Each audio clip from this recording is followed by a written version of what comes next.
కృపా కటాక్షాలు కలిగిన వారు ధన్యులు, వారు సంపన్నులు, విద్వాంసులు, మన్ననలు పొందుతారు. ఓ పావని, నా పూర్వజన సుకృతం వల్ల నీ దర్శనం నాకు కలిగింది అని పరిపరి విధాలుగా వరలక్ష్మిని స్తుతించింది. అంతలోనే మేలుకున్న చారుమతి అదంతా కలగా గుర్తించి తన కలను భర్తకు అత్తమామలకు తెలియజేసింది. వారు చాలా సంతోషించి చారుమతిని వరలక్ష్మి వ్రతాన్ని చేయమని చెప్పారు. పురంలోని మహిళలు చారుమతి కళను గురించి విని వారు కూడా పూర్ణిమి ముందు వచ్చే రాబోయే శ్రావణ శుక్రవారం కోసం ఎదురు చూడసాగారు.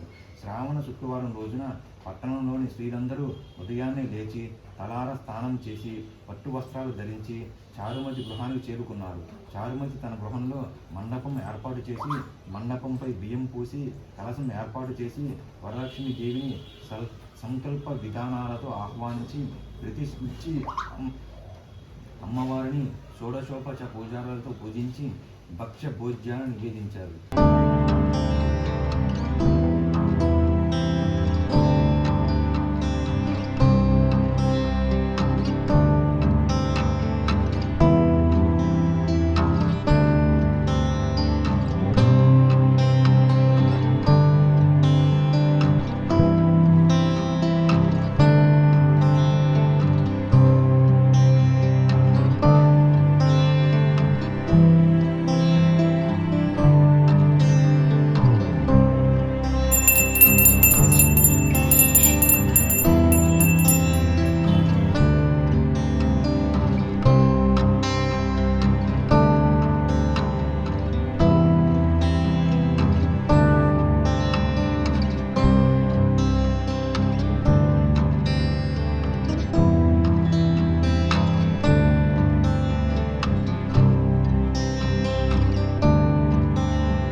ఫస్ట్ మా అన్నని తింటున్నాడు ఫ్రెండ్స్.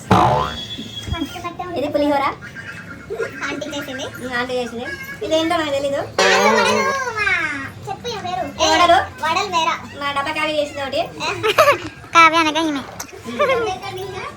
మా ఊళ్ళో డబ్బా కావ్య అని పేరు ఉన్నాయి. నాకు ఆమె పేరు. పూర్ణాలు ఏం చేసినా వడలు వేరా. అది నాకు పూర్ణాలు వేయలే.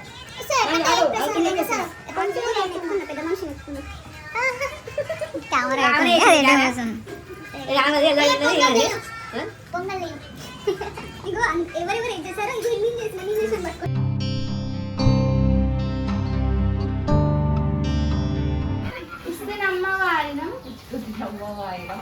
ఎవరు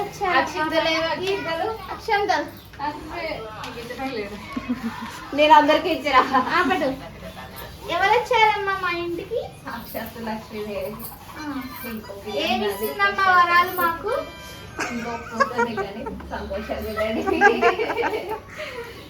ఇస్తున్నమ్మ వాయినం అక్షంతలు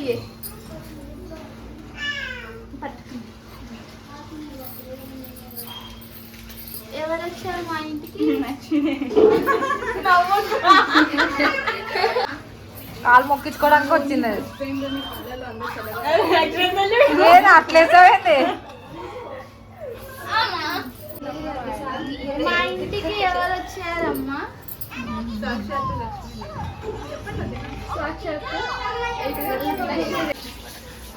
ఇస్తున్నమ్మ వాయినం పుచ్చుకుంటున్నమ్మ వాయినం. ఎవరు వచ్చారమ్మా మా ఇంటికి?